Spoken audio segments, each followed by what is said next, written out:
अस्सलाम वालेकुम जी। सबसे पहले तो ये कि इससे पहले का जो वीलॉग था उसमें मैंने उन दरिंदों का जिक्र किया जो मजहब के नाम पे इबादत गाहों में छोटे बच्चों के साथ जुल्म करते हैं, रेप करते हैं, कत्ल तक कर देते हैं।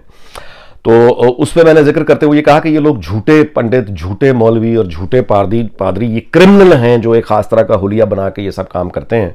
और ये चूंकि मजहब का नाम लेते हैं, हकीकत में इस तरह के लोग एथियस्ट होते हैं, ये किसी भी मजहब पे यकीन नहीं रखते। यानी ये गुफ्तगू मैंने जब कहा रवानी में तो उसका बहुत रद्द-ए-अमल आया। कमेंट्स में भी दोस्तों ने कॉल्स भी किया और उस पर शिकवा, जायज़ शिकवा किया कि आपने तमाम एथियस्ट्स को एक दरिंदा ही बना डाला है। तो वो मैं उसकी वजाहत कर दूं कि वो रवानी में, यानी मैंने उस वक्त ये कह दिया था। मेरा कोई पॉइंट्स बना के मैं ये व्लॉग नहीं करता कि मैं मतलब जानबूझकर ये कोई बैठा होता कि मैंने एथियस्ट को गालियां निकालनी है। ऐसा बिल्कुल नहीं था, लेकिन डिलीवर ऐसा हुआ और शायद इससे बहुत से लोगों को दुख हुआ। मैं एतराफ़ करता हूँ, रवानी में मैं ये कह गया, मुझे ख्याल करना चाहिए था, जिसकी मैं अब वजाहत कर रहा हूँ कि जिस तरह मुसलमानों में हर तरह के अच्छे बुरे लोग होते हैं, सिखों में, हिंदुओं में, उस तरह एथियस्ट में भी अच्छे बुरे लोग होते हैं। और एथियस्ट में बहुत सारे ऐसे एथियस्ट होते हैं जो बहुत, भगत सिंह मिसाल के तौर पे पहला नाम आता है। उसने तो खुद लिखा था कि वो किसी यानी वो एक एथियस्ट है, उसके बावजूद वो अपनी जान दे रहा है। तो उसने बल्कि मुखातिब किया मज़हब के मानने वालों को कि तुम्हें तो ज़्यादा आज़ादी की जद्दोजहद में आना चाहिए, क्योंकि तुम तो ये मानते हो कि आगे तुम्हें जन्नत मिलेगी, इसका सिला मिलेगा। तो ज़ाहिर है कि एथियस्ट बड़े बड़े अच्छे लोग और बड़े बड़े बहादुर और बड़े बड़े नफीस और बड़े अच्छे, बड़े इंसान दोस्त लोग भी होते हैं। मुझे इस तरह मतलब है कि वो थोड़ा, मैं आपका ये कि रवानी में ये बात कह गया जिसका मुझे ख्याल रखना चाहिए था। आगे चलें। PTI के ऊपर जितने मैंने वीलॉग्स किए, ज़ाहिर है उसमें तनकीद मैंने ज़्यादा की और कुछ जो है वीलॉग मैंने बुशरा बीबी के हवाले से भी किए। मैंने वो तमाम वीलॉग्स पढ़े हुए हैं, दोबारा सुन लीजिए। मैंने किसी वीलॉग में कोई गाली का इस्तेमाल नहीं किया, गाली नहीं दी। मैंने तनकीद करते हुए जानबूझकर लहजे को तल्ख किया। बुशरा पे जो प्रोग्राम मैंने किया और उस पर मैंने थोड़े नाम लिए, और नाम भी वो लिए जो आम घरों में बोले जाते हैं, यानी कोई उसमें ऐसा गाली वाला नाम नहीं था। उस पर दोस्तों का जायज़ तनकीद भी सामने आई। और फिर उसके बाद यानी वो जो जाली मुल्ला हमारे यहाँ, यानी जो नफरत फैलाने के कारोबार में लोग हैं, मैं उनके खिलाफ खुल के बोलता हूँ, ट्विटर पे भी बोलता हूँ, यूट्यूब पे भी बोलता हूँ। और उस वजह से बोलता हूँ कि उनके खिलाफ दूसरा कोई बोलता नहीं। इन लोगों ने मज़हब का नाम लेके डरा दिया हुआ है, मज़हब का नाम लेके इन्होंने इतना मारा है, एक कहना चाहिए लोगों को जलील किया, बर्बाद किया। अहमदियों के साथ जो सलूक होता है, किसी पे भी ये कोई भी इल्ज़ाम लगा के मारते हैं, तो ये गुंडागर्दी है, बेसिकली एक माफिया की गुंडागर्दी है जो मज़हब के नाम पे ये अपनी गुंडागर्दी को जस्टिफाई करते हैं। तो उनके खिलाफ भी चूंकि मैं जिस बात पे बिलीव करता हूं ये कि नाम लेकर बोलना चाहिए। एक आदमी कुरान मजीद हाथ में देखें लेकर, जो अदालतों में झूठे गवाह होते हैं ना, कुरान मजीद पे हल्फ झूठ बोला जाता है कि नहीं, इदारों, सरकारी इदारों में ये हल्फ उठा के जो आए होते हैं झूठ बोलते हैं या नहीं। तो इसी तरह से ये जो मजहबी तबका है, ये हाथ में कुरान लेके, खास तरह का पहनावा पहन के, खास तरह का गेटअप करके, ताकि आम इंसानों से वो अलग रहे, और फिर जब वो झूठ बोलते हैं और गलाजत करते हैं, उसके मतलब है कि शुरू बात अपनी करेंगे मजहब से, खत्म करेंगे मजहब पे, दरमियान में अपनी झूठ जब वो रख देंगे तो उसका एक नतीजा निकलता है कि वो यानी जो मैं गुजारिश कर चुका हूं कि इससे लोगों का शऊर मुतासर होता है। और लाखों लोग हमारे यहाँ इस तरह के पैदा हो चुके हैं जो, जिनको मैं पहले गुजारिश कर चुका हूं, वो लाइलाज हो चुके हैं। यानी अब वो दलील सुनने के काबिल ही नहीं रह गया, इतना पुख्ता उनका जहन हो गया। तालिबान, तरीके तालिबान उसकी एक साफ मिसाल है। वो अटैक किए चले जा रहे हैं, वो जान दे देते हैं, खुद कुछ हमले करते हैं, मारते हैं, बर्बाद करते हैं, और अपने तौर पे वो ये सब कुछ जन्नत हासिल करने के लिए कर रहे हैं। और तो बच्चों को मारना तक जायज समझा करते थे, 20 साल में हमने देखा ना पीछे। तो इन लोगों को ये खिलाओं में नहीं आ जाते, ये खुदकुश, ये इंतहा पसंद, ये नॉर्मल बच्चे पैदा होते हैं। इन बच्चों को सिखाया पढ़ाया जाता है जो उनको एक इस तरह का इंसान बना देते हैं कि वो यानी आके मस्जिदों में बम चला देते हैं।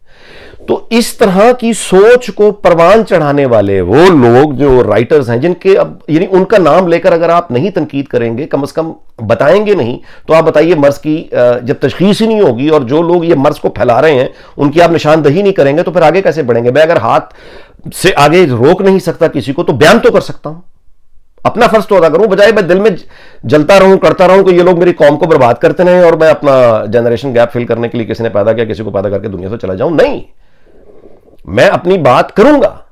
मुझे नौकरी से निकलवा देंगे, मैं यहां बैठ गया, मैं यहां बैठ के बात कर रहा हूं। तो ये तो हर इंसान का अखलाकी फर्ज है कि वो जब एक गलत काम होता हुआ देखे, मजहब के नाम पे गलत काम होता हुआ देखे, जबर होता हुआ देखे, जुल्म होता हुआ देखे, लोगों को पिसता देखे, तो आवाज उठाए जो मैं उठा रहा हूं। और पीटीआई पर जहां तक तनकीद का ताल्लुक है, वो मैं आपसे गुजारिश करूं कि वो, अब जाहिर है कि जितने लोगों को मैंने यानी ये जो बैठे हुए हैं, मुल्ला अंसार अब्बासी है, मुल्ला औरिया है, मुल्ला हारून है, और इसके अलावा ज़ाहिर है पीटीआई गवर्नमेंट उनकी है, उनके बेशुमार मतलब उनकी पूरी एक ट्रोल एक फोर्स भर्ती की हुई है, गालम गलोच फोर्स। तो उन्होंने जाहिर है कि मेरे खिलाफ एक गालम गलोच का वो शुरू किया हुआ है, ट्रोलिंग कर रहे हैं, वो मेरी वीलॉग की चीज़ें निकाल के गालम गलोच कर रहे हैं, ज़ाती हमले कर रहे हैं, बुज़ुर्गों की बातें कर रहे हैं, बजाय इसके कि मुझे उसको देखकर जिसे कहना चाहिए तकलीफ होती है, दुख होता, आप यकीन करें कि मुझे बड़ी खुशी हुई। मेरे दिल को ये इत्मीनान पहुंचा और सुकून पहुंचा कि जो बात मैं यहाँ हज़ारों मील दूर बैठ के कर रहा हूँ वो तनकीद इन तक पहुंच रही है और इनको हिट कर रही है। यानी ये इनको अब वो टेस्ट मिल रहा है जो उन्होंने लोगों को जलील किया, उसका हल्की सी गोली इनको हिट कर रही है, जिस पर ये पलट कर बकवास कर रहे हैं। बहुत अच्छी बात है। यानी मुझ में हौसला पैदा हुआ कि अब मैं और आगे बढ़कर इन पर तनकीद करूं और खुल के नाम लूं और यानी मजीद इस बात को आगे बढ़ाऊं ताकि इनको तकलीफ हो, वो तकलीफ जो ये पहुंचाते हैं। अच्छा, अब मैं आपसे गुजारिश करता हूं, पीटीआई की जो ट्रोलिंग टीम्स हैं, इन्होंने पीछे, अब यानी मैं हकायक बयान कर रहा हूं, जब से ये धरने से लेके आज तक आप देख लीजिए इनकी जो सोशल मीडिया टीम है, बदतमीजी का वो कौन सा रिकॉर्ड है जिन्होंने कायम नहीं किया। एक मरती हुई खातून बेगम कुलसूम के पर इन्होंने कहा कि ये झूठ बोला जा रहा है, ये गलती है। इन्होंने उसके यानी घुसने की कोशिश की देखने के लिए कि वो मर रही है या नहीं मर रही। इन्होंने शरीफ खानदान की खवातीन के नाम ले लेकर यानी उनकी शादीशुदा जिंदगी जो अब मतलब है मां बन गई, नानी बन गई, उसके बच्चों की मतलब है शादियां हो चुकी हैं, उसकी यानी हस्बैंड के साथ, क्योंकि और तो कुछ मिला नहीं, हस्बैंड ही हो ना, तो हस्बैंड के साथ बकवासबाजी का ऐसा इन लोगों ने खवातीन का एक तमाशा बनाया। कोई इन्होंने हद नहीं छोड़ी बदतमीजी की, गालम गलोच की। इन्होंने घरों में लड़ाइयां करा दी, इदारों में लड़ाइयां करा दी, फसाद फसाद फसाद। और इसका नतीजा क्या निकला है 3.5 साल के बाद, उसकी हकीकत आज इनके एक एक के मुंह पे थप्पड़ मार रही है। महंगाई की सूरत में मांग रही है, यानी मार रही है इनको थप्पड़। इनको जो पाकिस्तान खारजा पॉलिसी में जितना अब ख्वार और जलील रीजन और पूरी दुनिया में हो गया है, वो हकीकत इनको थप्पड़ मार रही है।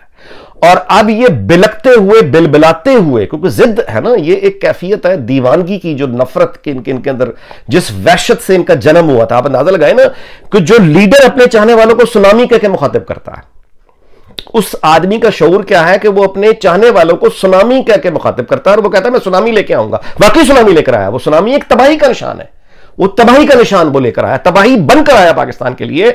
और वो आज भी बजाय इसके कि अपनी गलती का इतराफ कर ले, वो नहीं, वो आज भी वही मंत्रा के अपोजिशन चोर डाकू, चोर डाकू, चोर डाकू, कान पक पक गए, मतलब है सुन सुन के। तुम खुद कुछ साबित नहीं कर सके। शहबाज शरीफ को तो यहां से क्लीन चिट मिली है, और जो इनके यानी जो इनके चैनल है, टीवी चैनल हैं, उनको यहां पे झूठ बोलने में जुर्माने हो चुके हैं। ये इनकी औकात है। ये अपना इल्जाम जो लगाते हैं, उस इल्जाम पे पाकिस्तान से जैसे ही बाहर निकलते हैं उनको जुर्माने भी होते हैं। ये माफिया भी मांगते हैं, बरतानवी अदालतों में जलील होते हैं, जुर्माने भी भरते हैं।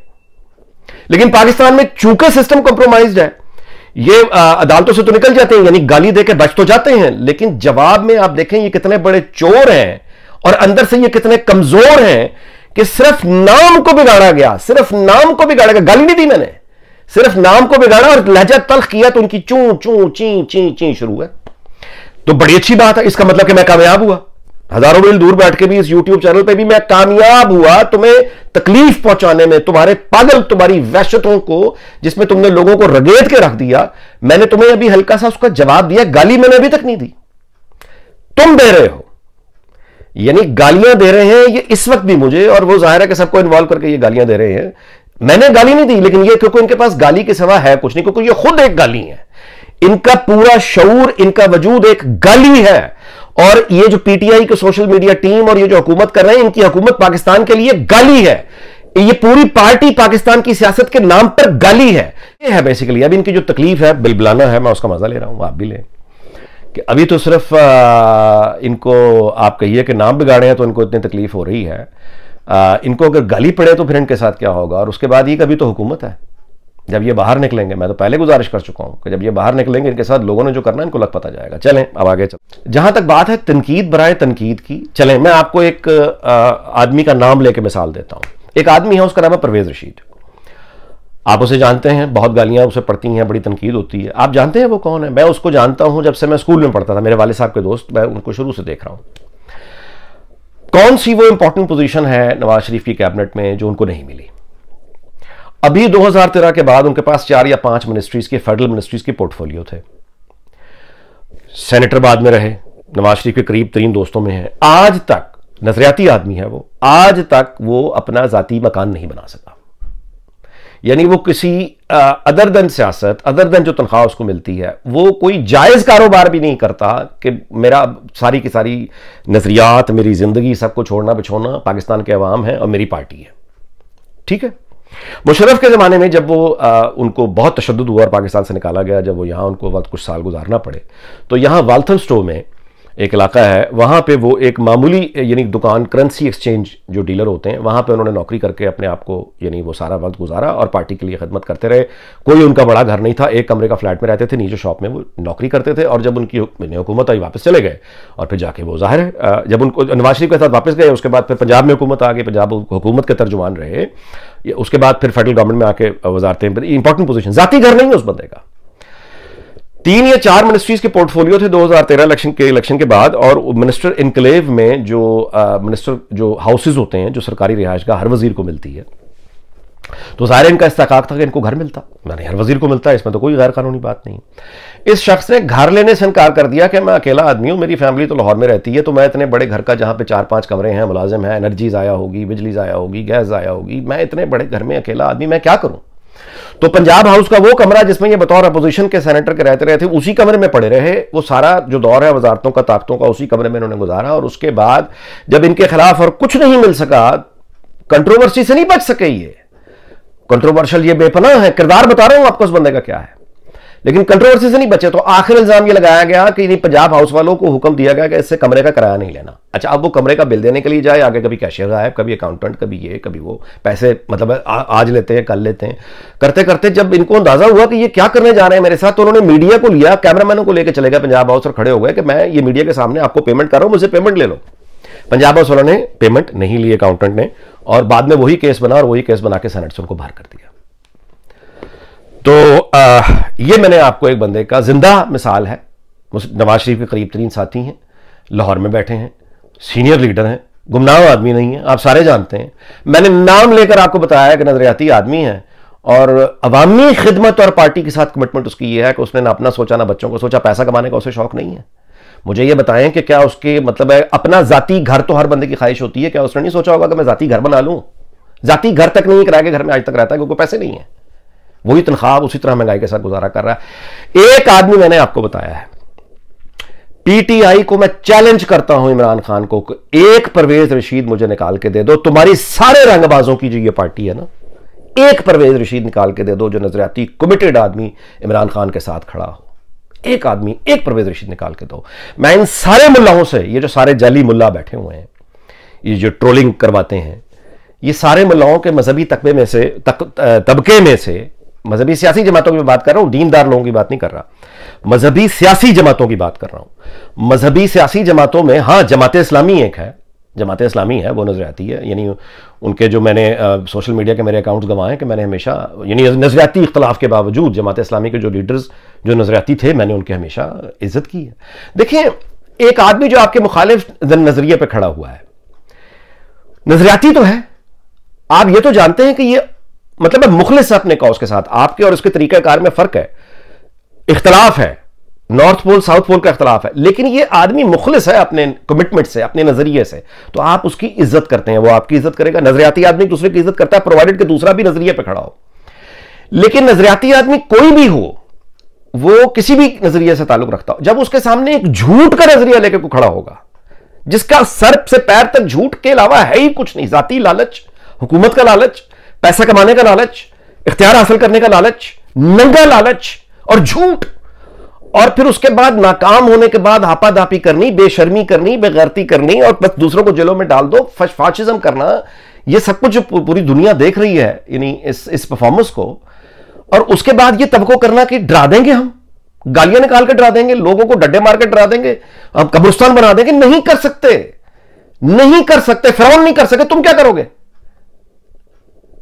तो मैं भी लोग इस बात पे खत्म करता हूं कि ये पीटीआई हो या ये जाली, ये जितने मुल्ला हैं और जिनके खिलाफ मैं नाम लेकर बोलता हूं, ये जितने अपने बौने छोटे छोटे कर ये जाती किरदार कशी के जो करवा रहे हैं, मुझे इससे बहुत खुशी होती है। इसलिए खुशी होती है कि मैं ये जान गया हूं कि तुम्हें तकलीफ हो रही है, मेरी आवाज पहुंच रही है। Thank you very much for telling me. और अगर मेरी दलील का जवाब है तो दलील से दो, गालम गलोच के अलावा दलील का जवाब दलील से दो। मैंने एक परवेज रशीद की मिसाल दी है, ढूंढ के दिखाओ पीटीआई में कोई एक मिलता है तो मुझे बताना। आपका बहुत बहुत शुक्रिया। अगले व्लॉग में मुलाकात होगी। अपना ख्याल रखिएगा। अल्लाह ताला पाकिस्तान को शाद और आबाद रखे। अल्लाह हाफिज़।